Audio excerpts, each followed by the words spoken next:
The CBS Radio Mystery Theater presents...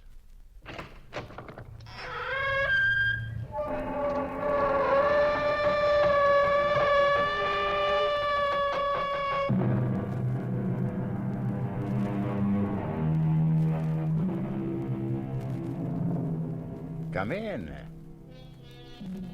Welcome. I'm E.G. Marshall. Welcome to the terrifying world of your imagination. Vampire. Perhaps in the safety of your home, the word means little to you. Oh, you've heard of vampires, of course, but do you believe that they exist? Not you. Well, all I can say is Minna Harker didn't believe either. Nor did Dr. John Seward. Not till that night in the graveyard, when they gazed, horror-stricken, into that coffin and heard Professor Van Helsing say, "No, Miss Harker, John, don't turn yourselves. The truth." Horrible. It's horrible. What? Van Helsing, what can be done? A stake must be driven into the body, straight through the heart, and then the head cut off. Oh. Can you bring yourself to do that, Van Helsing? That is not the question, John.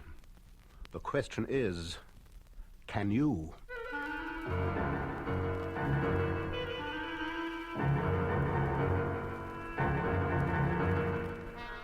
Our mystery drama, Dracula, was specially adapted from the story by Bram Stoker for the Mystery Theater by George Lothar and stars Mercedes McCambridge.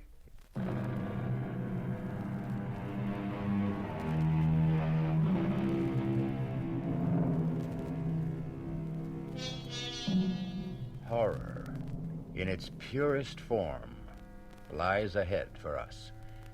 I would be remiss if I didn't warn you that if your nerves are not strong, it might be better for you not to listen. No, really now. Be warned. Because as Minna Harker tells us in the diary she kept, there awaits you an experience so loathsome, so horrifying, that I can hardly bring myself to write of it.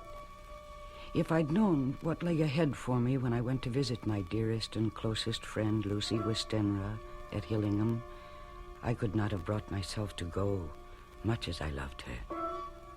Looking back now, I realize I had plenty of warning, but I paid no attention. For example, as I drove to the Westenra estate through that lonely, isolated country and heard the wolves howling in the distance, it occurred to me that it was strange to hear wolves in this part of the country. As strange as the huge bat that flew alongside my car.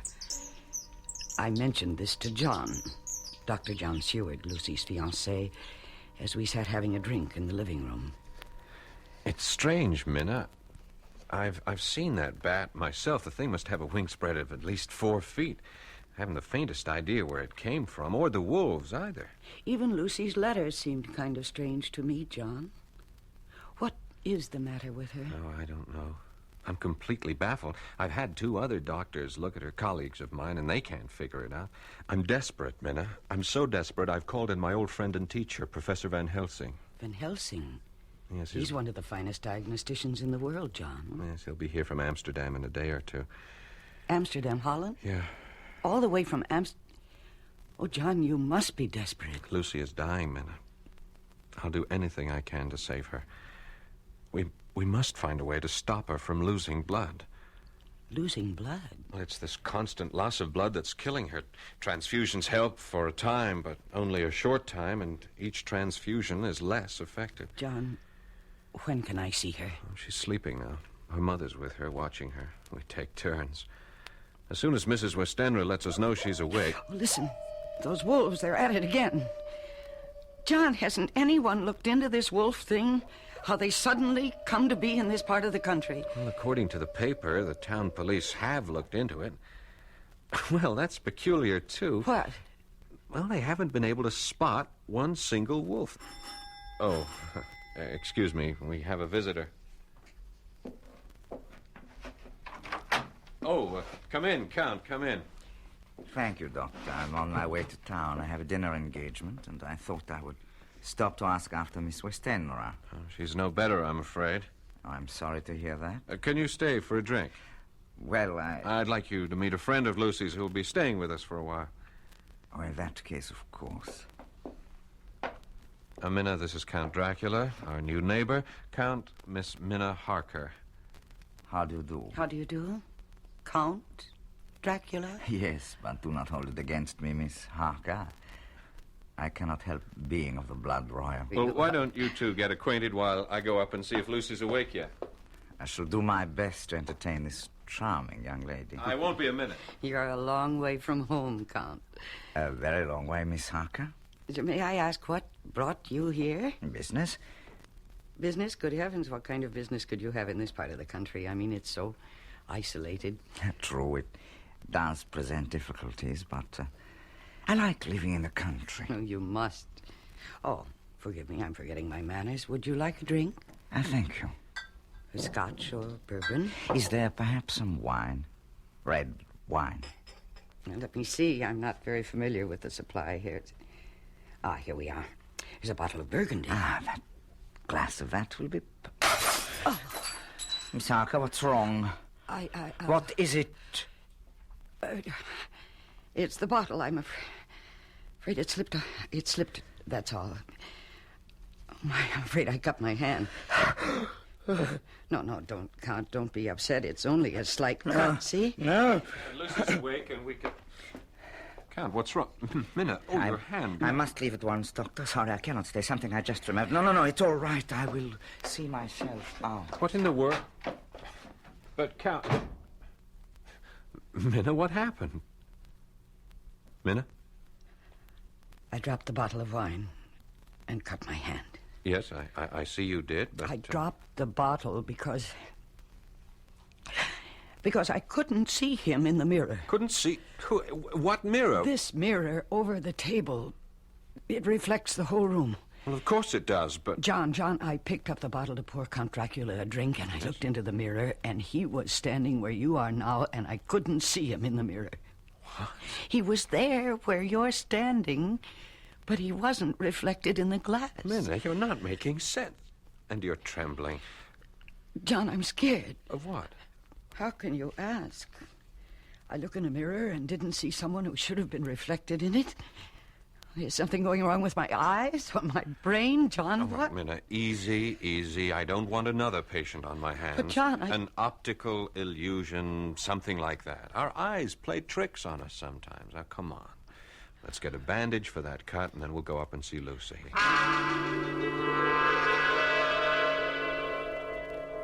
I believe, John. It must have been. It had to be a trick my eyes had played. What else?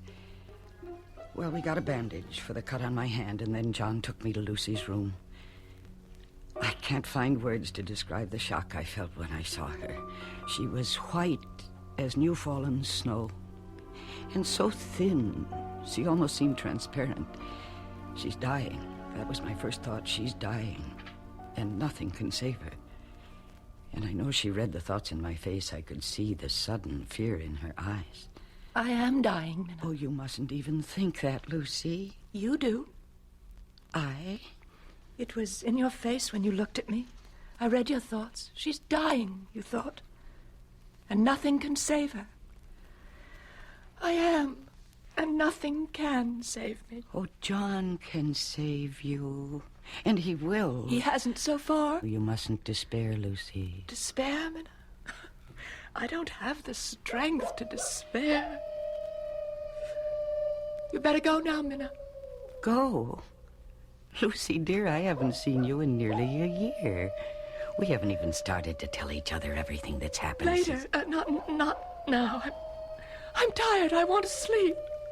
Oh, well, in that case, I'll come back later. No, not till tomorrow. All right, whatever you say. But I'll just look in on you later. No, Lucy. You mustn't. All right, then. But stop upsetting Oh, yourself. go quickly. Oh, good Lord. at the window. It's nothing. Go, Minna. It's nothing. Nothing. It's that bat. That huge bat that followed my car. Oh, I beg of you. Lucy, the thing is trying to get in. Look, it's clawing at the window. Is that locked? Is that window locked? Yes, it's locked. But locks are useless against Count Dracula. Oh, good Lord. Mirrors do not reflect my image, Miss Harker. Nor do locks keep me out. You were that bat. As the wolves you hear are not wolves, but like myself, vampires. Vampires? The dead, who live by night. The dead undead. No, this can't be happening. It's a dream. It's a nightmare. That's what it will seem like when you wake up. Huh? Yes, you're going to sleep now. And yet not sleep. You will remember all you see and hear, but when you waken, it will seem like a dream. A dream you'll tell no one, not even Professor Van Helsing. Because you will not want to look foolish. You'll be ashamed to tell it for fear he will think you a silly young woman. Enough. Sleep. Did I sleep? Did I dream? No. My sleep was a hypnotic trance into which he had placed me. And what I dreamed was reality. There in the moonlight that streamed through the window, I saw Dracula raise his arms and call. Lucy. Lucy, my dearest love, come to me. Come, my darling. I can't. Too weak, my lover. I'm too weak. Then I shall come to you. Embrace you. Kiss you.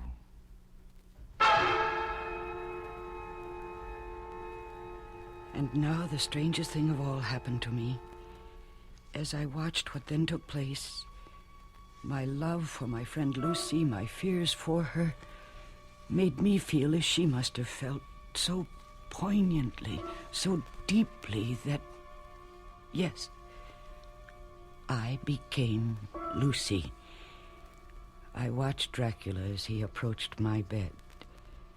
There was a deliberate voluptuousness in him which I found both thrilling and repulsive.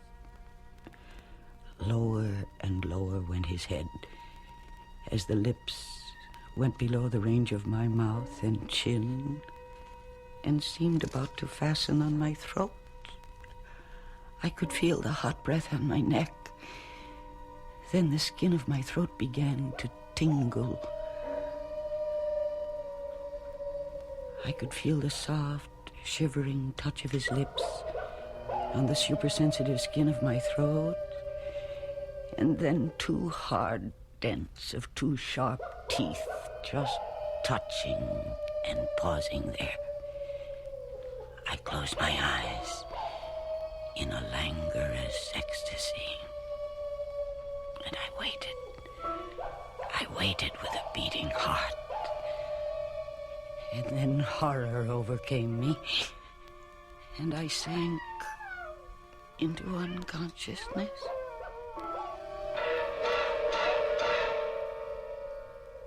I promised you horror. Have I kept my promise? Here then, another promise, another warning. I promise that the horror you have just experienced is nothing compared to what is to come. Think twice before you return with me shortly with Act Two. Do you know what stops your car? The brakes stop the wheels, but the tires stop the car. This is Della Reese reminding you to keep treads on your tires and keep safe.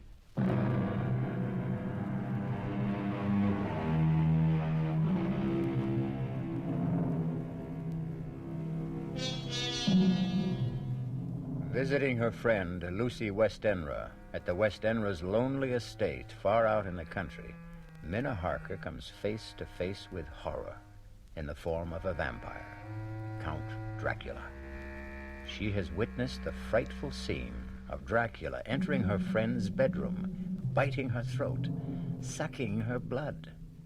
So gruesome was it all, or perhaps because of hypnotic suggestion, As Minna writes in her diary,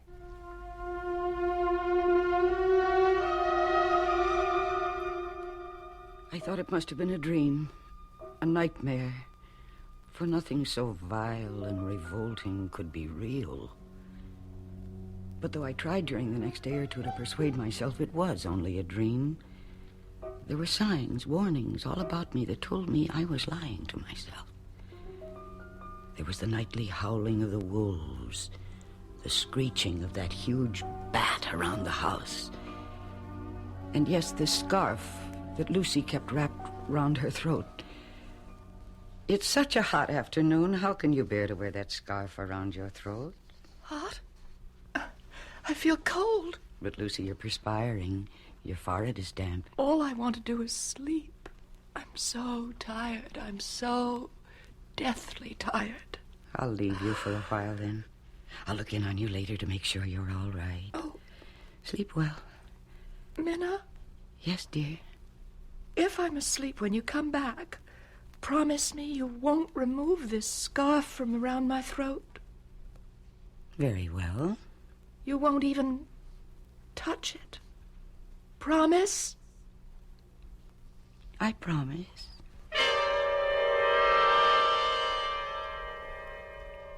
Later that afternoon, toward evening, Professor Van Helsing arrived from Holland. When John introduced me to him, he stared at me suddenly and hard, his eyes boring into me from behind his thick-lensed glasses. You are frightened, Miss Harker? Why? Frightened? Maybe she hasn't recovered from that optical illusion the other night. Optical illusion? Yes, you see that mirror over the table there? Yes. Well, we had a visitor, Count Dracula, a new neighbor at Carfax, a few miles from here, and Minna had the illusion that she couldn't see his reflection in the mirror. My eyes must have played a trick on me, Professor. Yes. This Count Dracula, John, he's new here, you say? Yes, he arrived from Hungary about 6 weeks ago. I see. Take me to see your fiancée, John. Oh, she's sleeping, Lucy, sleeping We'd right now. better wake her up. What is it? You seem suddenly concerned. I am. Take me to Lucy at once.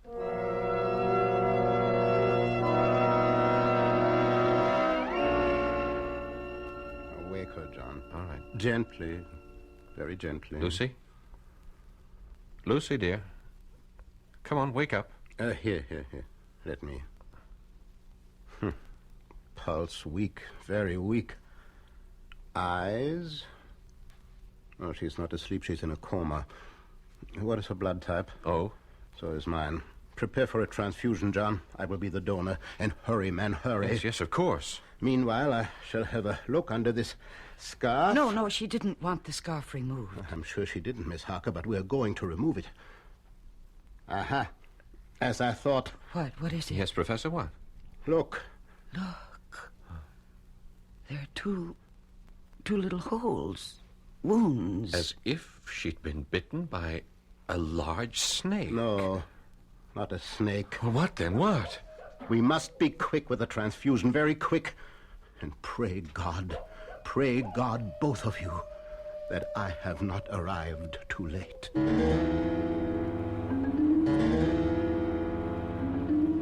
But he was too late. The transfusion revived Lucy a little. When we'd made her as comfortable as we could, the three of us, Professor Van Helsing, John, and I, went back down to the living room. And it was here that Professor Van Helsing told us the truth. A truth that made John Seward cry out. Vampire? You say we are dealing with a vampire? Professor, have you gone out of your mind? My dear John, I don't blame you. Blame me? I should hope not. You ask me to believe me, a doctor, a man of medical science? Science. There's more to this world than science. But, Professor, a vampire? I can't believe that there's a vampire. I tell you that witches exist, that warlocks exist, that vampires exist, and we are dealing with one here. But if what you say is true... It is. Ask her. Ask Miss Harker. Me? You had an experience in this house that you are concealing. You choose to think it was a dream. When did it happen, child? Last night? No. The night before. Where? In Lucy's bedroom. Minna, what happened? I dreamed... No, it was no dream. All right, then. I saw... Oh, heaven protect me. I saw... You needn't tell me. No need to put you through that. I would if I didn't know who our vampire is. But I do know. Who? The man whose reflection she could not see in that mirror. Your new neighbor, Count Dracula. I don't believe you. I cannot believe you. If you can't believe me, at least trust me. Oh, I'll answer that. Wait. Yes, Professor. If that should be Count Dracula, you did say that he calls about this time each evening, John? Yes. Say nothing, do nothing to give away the fact that we are onto him. Oh, this is nonsense, sheer Do nonsense. as I tell you. You may answer the door now, Miss Harker. Yes. Good evening, Miss Harker. Count Dracula? Come in. And how is Miss Westenra today? Not too well, I'm afraid. She had to have another transfusion. Oh, I'm sorry to hear that, John. Very sorry to hear that. Thank you, Count. I do not believe I have met this gentleman. Oh, I'm sorry. No, you haven't. Let me present my old friend and teacher, Professor Abraham Van Helsing. Professor, this is Count Dracula. How do you do, Professor? How do you do, Count? I wished only to inquire about your fiancée, John. I'm sorry indeed to hear she is no better. If there is anything I can do... Thank you. Meeting you, Professor, has been a pleasure. Good night. Oh, Count. Yes? Mrs. Westenra keeps asking me to do this, and I keep forgetting.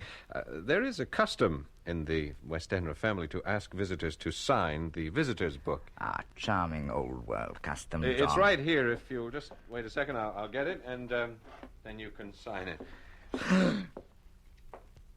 Is something wrong? It is a Bible. Well, yes. Why do you back away from me? Or are you backing away from the book? The holy book? I must go. No, you'll stay and face this book. You know. You know. John, you fool. You shouldn't have done this. I had to have proof. I will make you pay for this. You shall pay. Oh, no. Not now that I have found out what you are. Oh, John. You think because you discovered my secret you can stop me? Fool. You've only delivered yourself into my hands. I meant to make Lucy one of mine, and that was all. But now you shall become mine, and you... Not I. Yes, and you. No, I beg you. I shall have you all, but first... Lucy, I shall take her. Take her. Now. She is mine. She is no longer of this world, but of mine. I leave you. Look, he turned into a bat. The bat. And he flew right through the wall. John. Oh. John, why did you do this? Why, after I warned you? I had to know one way or the other. I had to know. There's only one way to finish a vampire. Oh, the first thing you must do is find out where he sleeps during the day. Lucy! Professor, quickly. Professor! There is no hurry now. When he said he meant to make her his own, he had already done so.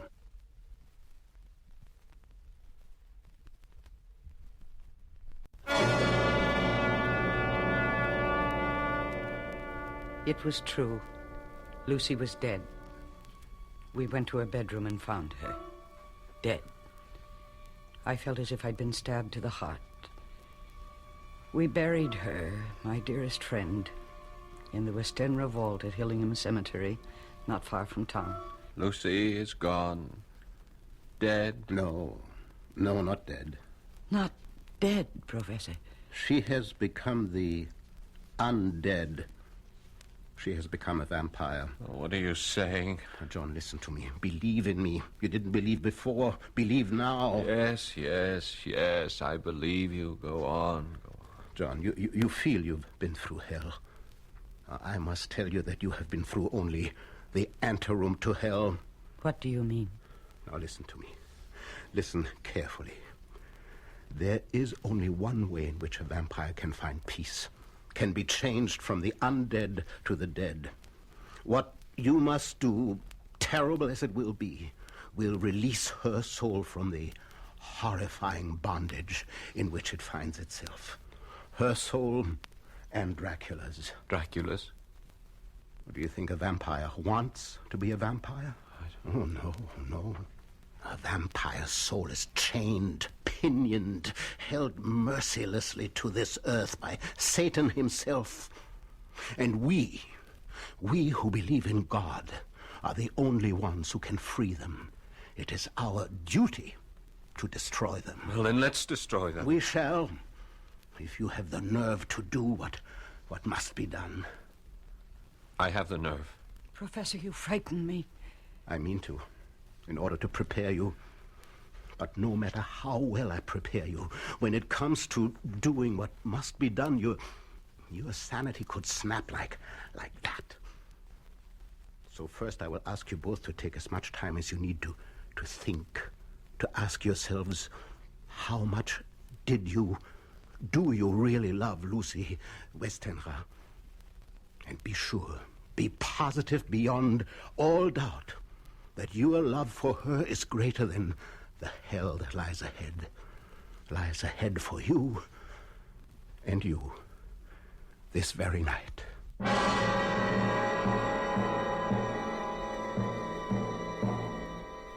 One section of Minna Harker's diary ends at this point.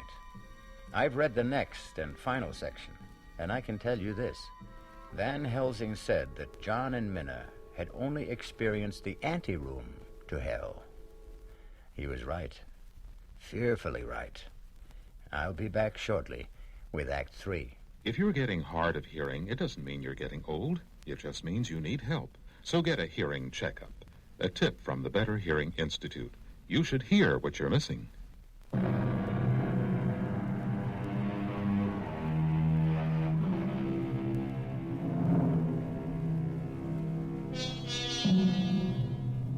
We come now to that final section of Minna Harker's diary.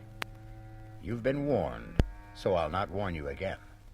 But, quite honestly, I wish someone had warned me before I read it, this final section. Why? Because I've never quite gotten over it. That's why. I thought I knew what horror was until I read it. I changed my mind. You will, too. I'm ready, Professor. I knew you would be, John. We'll wait now for Miss Harker. No, there's no need to wait. I love Lucy enough. More than enough. She was my dearest friend. Is your dearest friend. For she is not yet dead. She is as yet the dead undead. It's nearly sundown. Let us go to the cemetery at once. The cemetery? Will be dark by the time we get there. She will have left her coffin. Left it? Like Count Dracula, she cannot go on living, or let me say, being the undead without drinking human blood. To find it, she must, of course, leave her coffin. The instant the sun goes down tonight, she will be on the prowl for little children. Children? Yes, children are innocent, gullible, naive, make easier victims. And the inexperienced vampire must practice. Yes, she will be seeking children. Oh, it's revolting. Revolting? Well, that is only a word to you at the moment. In a short time, it will be reality. Do you really think you can bear what is to come? I can. I must. Good. I have preparations to make. So do you, the two of you. Dress warmly. Warmly, but it's hot out. Child, there is no chill like a graveyard chill.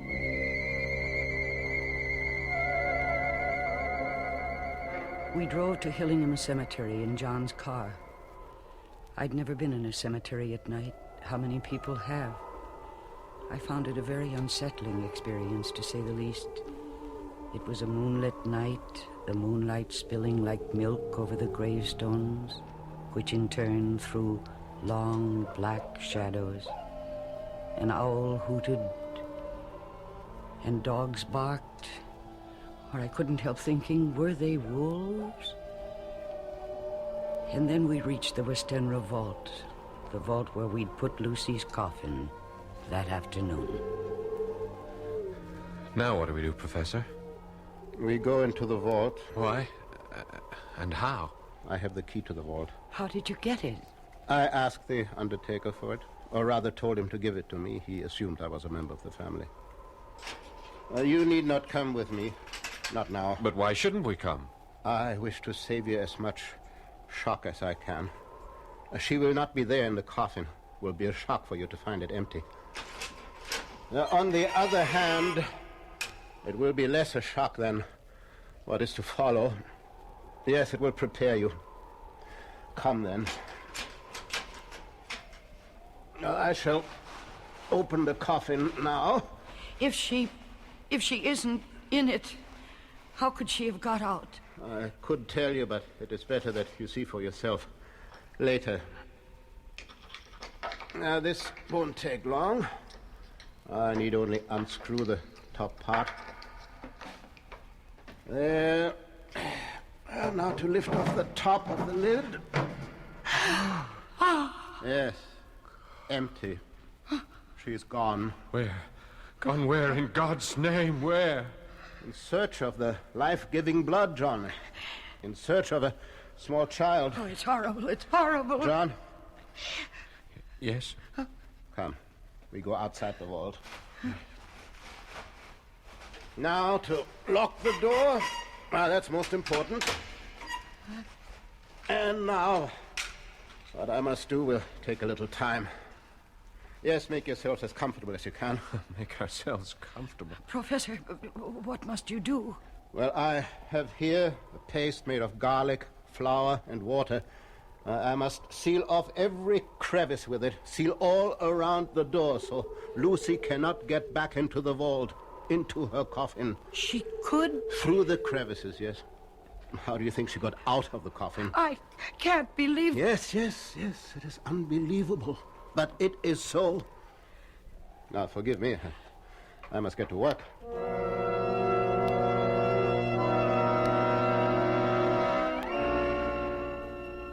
I can't express in words how fresh and clean the night air seemed when we came out of the tomb. How sweet to breathe the fresh air that held no taint of death or decay. John was silent, and so was I. As for Professor Van Helsing, he was very busy sealing the door. 10 o'clock. I hope both of you took my advice, dressed warmly. We have a long wait ahead of us.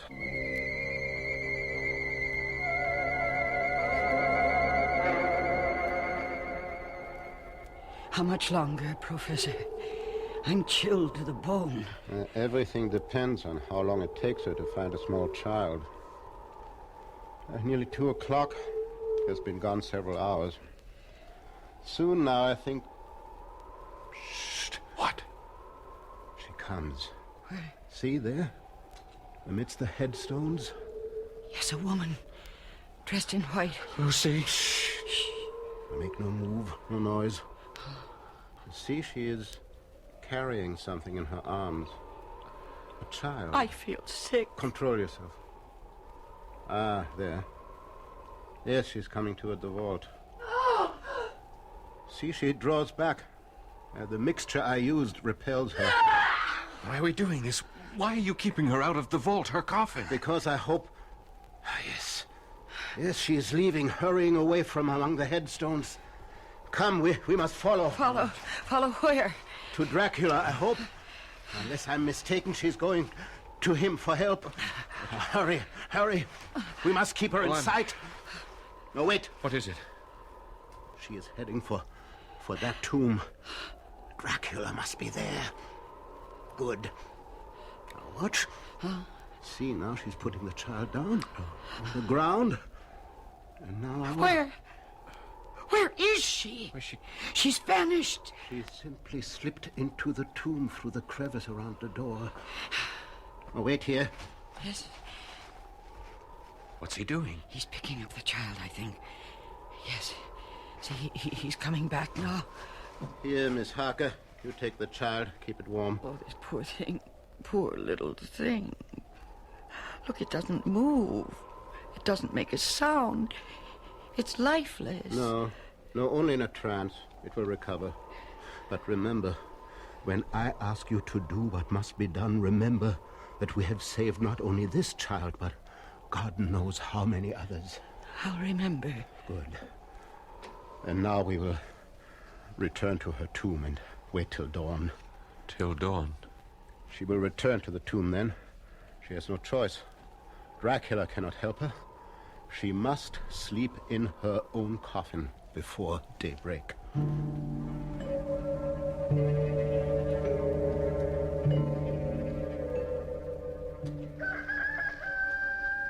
And how do you feel, Miss Harker? I'm all right, thank you. John? I'm okay. It's almost dawn. Why doesn't she come? Soon now. How's the child? Still asleep, if it is only sleep. It is. It will not come to its senses until daybreak. Now, prepare yourselves for... In a very short time, now Lucy should... there. Yes, she's coming. And this time she'll be able to enter the tomb, because you removed the garlic mixture. This time I want her to enter the tomb and her coffin. It will be there that you will do what must be done. Oh, there she is. Oh, heaven help me, she is as beautiful as she always was. Now, hold on to yourself. She isn't dead. She can't be dead. Lucy! Lucy, my darling! John! No, come back! Lucy! John, my dearest, come to me, John. Come to me. I have never seen anything so horrible. And God save me from ever seeing it again. Lucy's eyes shone with an unholy light, and her face became wreathed with a voluptuous smile as she advanced toward John with outstretched arms. Come to me, dearest. My arms are hungry for you. Come, and we can rest together in the tomb. Come, my lover. Come. And John suddenly opened wide his arms and started running to her, and she to him, when Van Helsing rushed forward between them. And he raised something he held in his hand up against her face. It was a crucifix. With a cry of rage and agony, Lucy flung herself away from John and toward the tomb, and she was gone. John, are you all right? The Lord help me. The Lord help me. And he shall. Come, into the tomb. It's time. Now, first, let me put the bag I brought over here. And now I will remove the coffin lid again. Professor, is this really Lucy's body or some kind of demon in her shape? Oh, she's hideous. Yes, your friend who was so sweet and pure is now a foul thing. But if you can do what you must do, you will see her once again as she was. Whatever it is, we'll do it. This wooden stake I have brought. Yes. This pointed stake, you must drive it through Lucy's heart with this hammer. Oh, no. And when that is done, cut off her head with this surgical knife. I don't... You must do it. For her sake, John, for the sake of the woman you loved. All right. Give me the stake. And the hammer.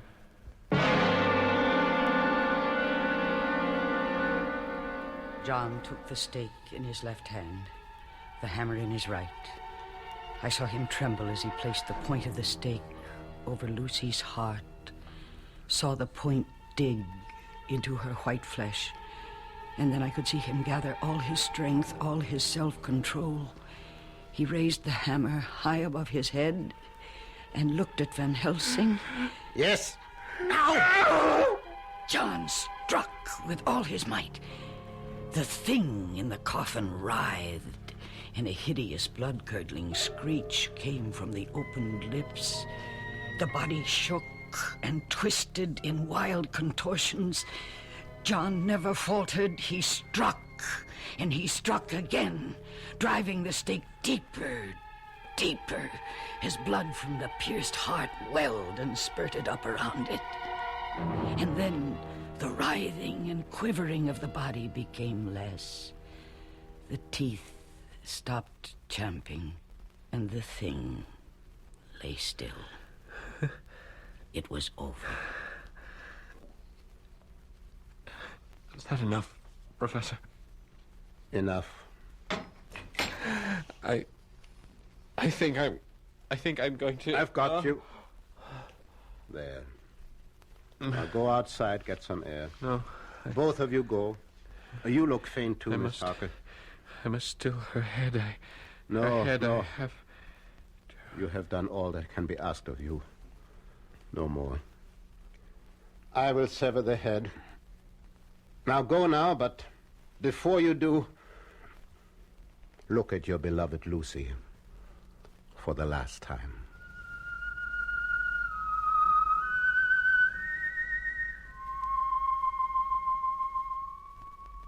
There, in the coffin, lay no longer the foul thing we dreaded, but Lucy, as we had seen her in life, her face as beautiful and pure as it had been then.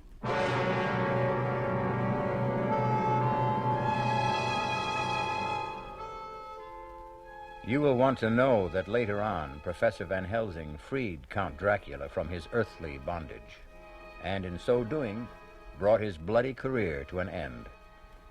Unhappily, I must add that Count Dracula was only one vampire among... how many? I don't know. Hope I never find out. Hope you don't either.